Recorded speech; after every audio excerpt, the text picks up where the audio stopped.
Hello, and welcome to a new episode of the Academia podcast. My name is Selina Skogan, and today we are talking about a topic that often sounds like history in the stable, but it really plays a role in everyday work because we are handling everyday genotype, phenotype, temperament, and breeding decisions.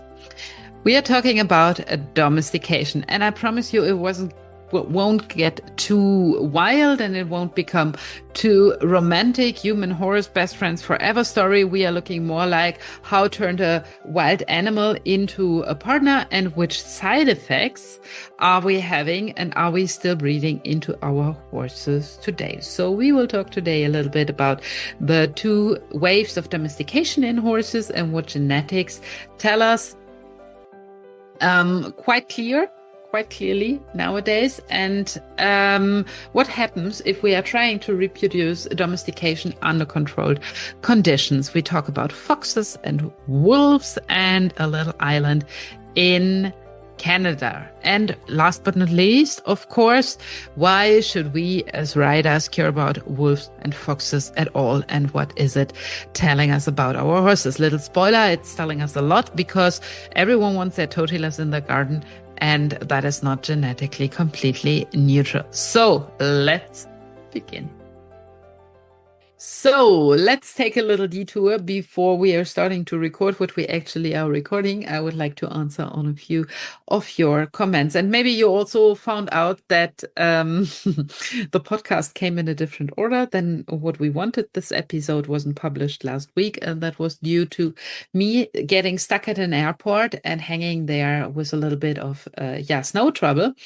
So I got stuck in Bergen. I didn't want to go to Bergen. I wanted to go to Amsterdam, wanted to pass my physiology exams.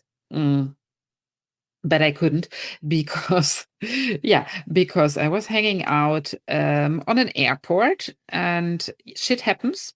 I got stuck there. I came with a couple of days delay finally to the Netherlands and passed my exams there, and I can now say I am the proud first English speaking member. There's a few in the Netherlands already, but I'm the first belong to the first English speaking group. There's just one colleague of mine from France who has passed the exam with me, who got this piece of paper. Sometimes it's nice to have a piece of paper and just see, yes, we managed, who got this knowledge and who is able to implement that into their daily work. And for me, that was quite a game changer. It was very important for me to be able to learn, but also to see that, because it has changed the perspective on horses for me.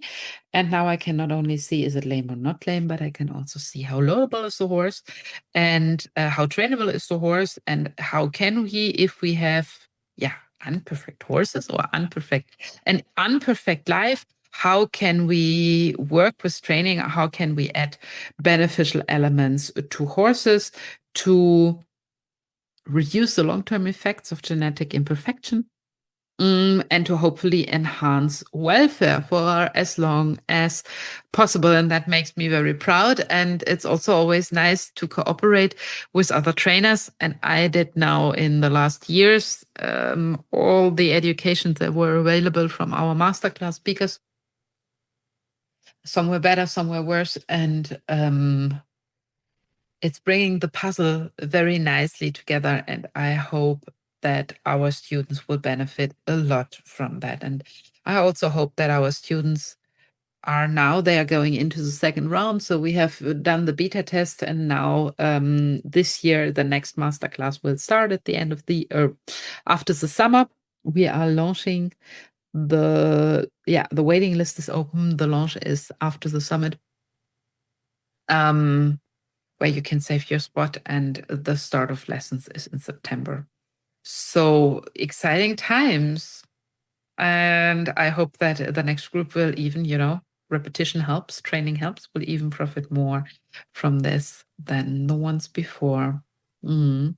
Yes. Yeah, we are getting better and better. That is so nice. That's really funny. It's really funny. And that is one of the reasons why we have to talk about what we are talking here today. Something else that I wanted to mention. I got a few notes on our last reels out there, and somewhere asking if I've started to work with a filter or if I have started to get beauty surgery or something. No, I just got a new phone. I simply have a better camera now, and I think it's adding the value. It's making me very happy. It's the first new phone after 2019. I think. So it was a very old phone, a very old camera before, and now we have been upgraded. Yeah, it makes me happy when the technique finally works. Now, yesterday I needed to upgrade my computer because that is also from 2019 and has been striking. It stopped working, it just went black. Okay, we have to work on it. So, my friends, let's go back to the serious parts. Let's talk about domestication, and we have discussed that already a little bit. We have discussed the first early event of domestication in the last episode, and we were talking about the Botai culture from 3,500 years ago, nearly 2,500 years from now. Sorry, 3,500 before Christ, of course, long time ago. But what we also need to discuss is that this has nothing to do with our modern warm blood. So they were breeding on something completely different. They were breeding on, easy management, but they were not interested in possible riding.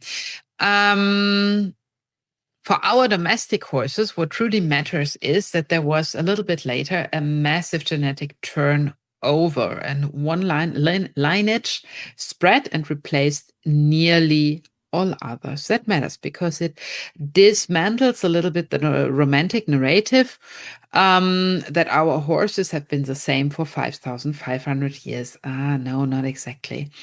There was a replacement and there was a certain amount of reconstruction even. It is called the Dom 2 line or the Dom 2 turnover. There were done some large ancient genome studies. One of the professors I will have in the podcast in a couple of weeks. I hope you're as excited about that as me. I think it's really interesting what we can learn about that. Because the Dom2, that is basically also the genetic signature of the modern domestic horse. And it was originated in the Western Eurasian steppe. Do you also say steppe? Steppe? In English? I don't know. So in the Volga-Don region. And that happened around the late, third millennium. So around 2200 before Christ. This lineage spread within 600 years extremely rapidly across Eurasia, and it replaced almost all local horse populations then. That was the second wave, and that is much more interesting for us than for our horses today than the first domestication wave. So horses were then not only used, they became interesting also for riding. And one lineage appeared to be, extremely well trainable or extremely well rideable. And why it was like this, that is what we are having a look at now. Because what we think we know today, or what came out of this big 2021 Nature study, was the very strong selection during this expansion for locomotion and behavior. There's two major genes that appear to be relevant. We have one for locomotor relevance, and that gene is called GSDMC, and we have one for behavior regulation, so the temperament control, kind of little aggression, and that is ZFPM1. We don't need to remember that. We just need to remember we have something, or one indicator had locomotor relevance, the other one had behavior relevance. And if both came together, the horses were very, very well usable for what humans at that time wanted them to use. And it is thought that this quick spread was due to military use. So basically, the military used horses for transportation, has been extremely successful with that. Other populations were copying basically the attackers and wanted to have this advantage in narrow combat as well. And then, of course, they also stole their gene pool, or they stole the horses they have been working with, because it was so much easier with that than with a donkey, for example. So that part is simply breeding and looking at what others are doing and adapting that for your practice, right? And we all know that horses were extremely important for the development of civilization, and it was a very important benefit in narrow combat or in war. In German, we say kriegsentscheidend. And of course, nobody wanted to stand behind. Another study from 24 suggests, and that study was made on 475 genomes, so that's quite a lot. Well, I was suggesting that 2200 before Christ, you had this increasing reproductive control. So you got more structured breeding, and with that, a shorter generational turnover. So the humans living then have actively shaped the population. Now we need to start to look a little bit, zooming out, looking a little bit more global, because horses are, of course, not the only animals that got domesticated. There is a few others as well. And we know dogs and cats, but we also have cows and sheep and pigs, for example. And that is where it's getting interesting, because in the domestication lab,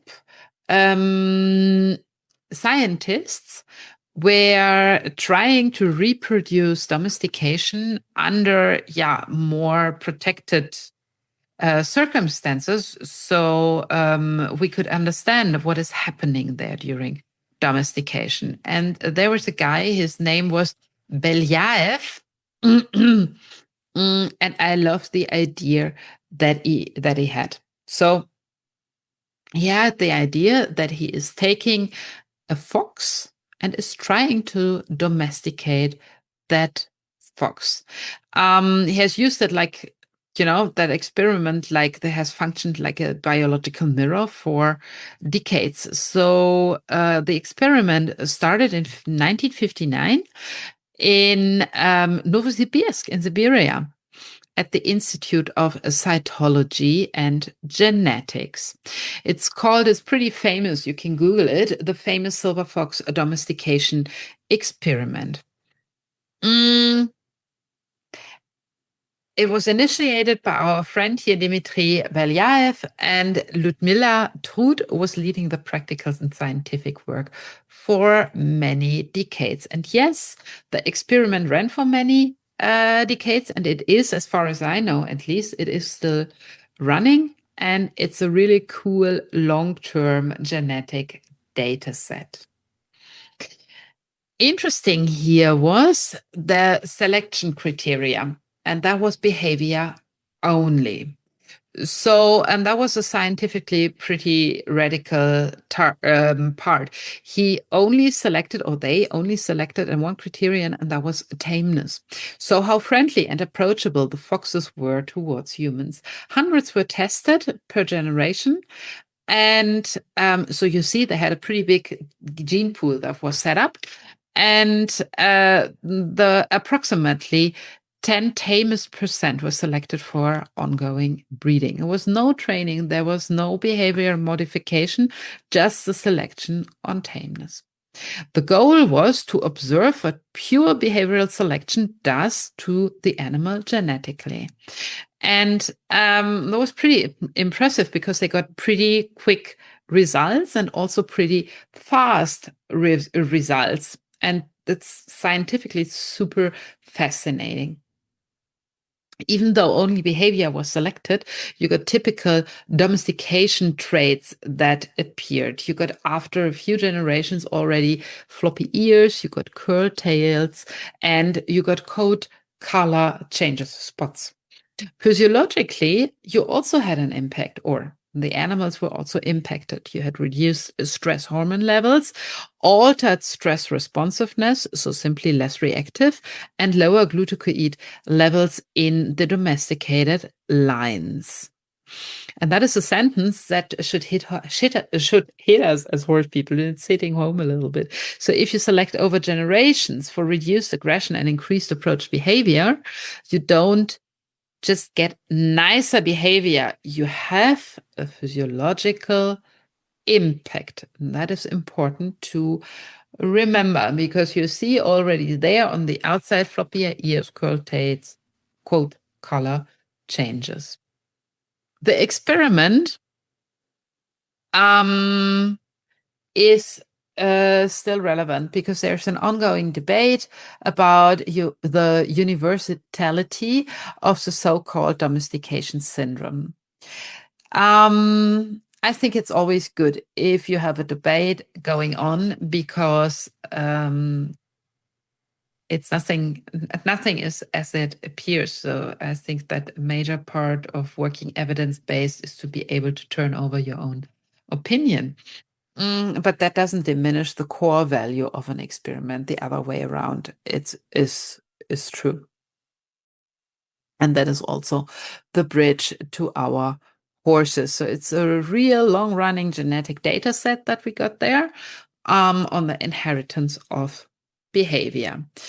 And that is the bridge to our horses. If we primarily select for rideability, we are not only selecting on behavior, but also on physiology, on neurobiology, and developmental pathways. If you're really interested in that, you should have a look at the summit and at the lecture from Stefania, because she's also looking at what happened in our domestication process and how what we are calling modern breeding, how that was influencing the stability of the equine body, and how many primitive traits, or how many traits that horses in free nature are still having, are absent in the modern riding horse, and why that has an effect on the neurobiology, but also on the physiology. So even if we order more rideability, maybe evolution has a surprise package there for us. And sometimes it's harmless and sometimes it is. And when it isn't, that is where the thing with wolves is getting interesting now. Then we have when we simply have a too narrow gene pool. And that is the moment where we are taking a little expedition to the wolves of the Isle of Royale. The Isle Royale is an island in the Lake Superior, somewhere in Canada, where it's sometimes really cold. And when it got really cold there last time, it was in the 1940s, the island was having an ice bridge to the mainland. And then it's discussed, 1 to 2 wolf populations or wolf flocks, wolf families were moving from the mainland to the Isle Royale, because next to the migration of wolves that happened there at the moment, there were only moose and hare, rabbits. Wrong language, hare, Norwegian. Wolves and rabbits living. And they had a pretty good foundation there for their energetics, for their nutritional needs. Very little competition and very good nutrition. So that was a place to go. The problem with that is that it was only 2 wolf families that moved over there. And a wolf family, that might be 10 to 12 animals, but that also means a very, very, very narrow gene pool, because you have a mother and a father and their offspring. So very, very little gene pool. And then you have that twice, a little bit bigger, but still very narrow. And what happens if a sister and a brother are breeding with each other? Yeah, that we know, right? That we know, that doesn't have a good outcome. So scientists were hopping on the chance to follow this and to just look what kind of surprises nature has there in store for them. So no human was interfering. They were just looking at the populations, and then if an animal died, dissecting it and just untersuchen, dissecting it and looking at it, what was going on with that animal and why did it die? So it's a textbook case of what happens when the population size is small, the gene flow is absent, no fresh genes coming in, inbreeding is increasing, and then fitness for survival is becoming measurable. Because from that moment on, when you had this rare event of an ice bridge, there was no fresh genes for the next 50 years coming in. So 1997, there was a migrant wolf, was again this rare event of an ice bridge. One wolf was moving over, but that was not good enough for a genetic rescue. It was a very short genetic event. No long-term stability in the population. Why is it interesting? It is interesting because many peer-reviewed papers are finding that 58% of the examined wolves showed congenital malformations in the cervical, but also in the lumbosacral spine. 33% had a specific lumbosacral transitional vertebrae defect. They also saw that there was a variation in the ribs. Some were not complete. Some animals had an extra one. And that the genomic analysis revealed extensive inbreeding. So the run of homozygote just became, not running enough. It got very narrow. And that was that is accompanied by structural skeletal defects.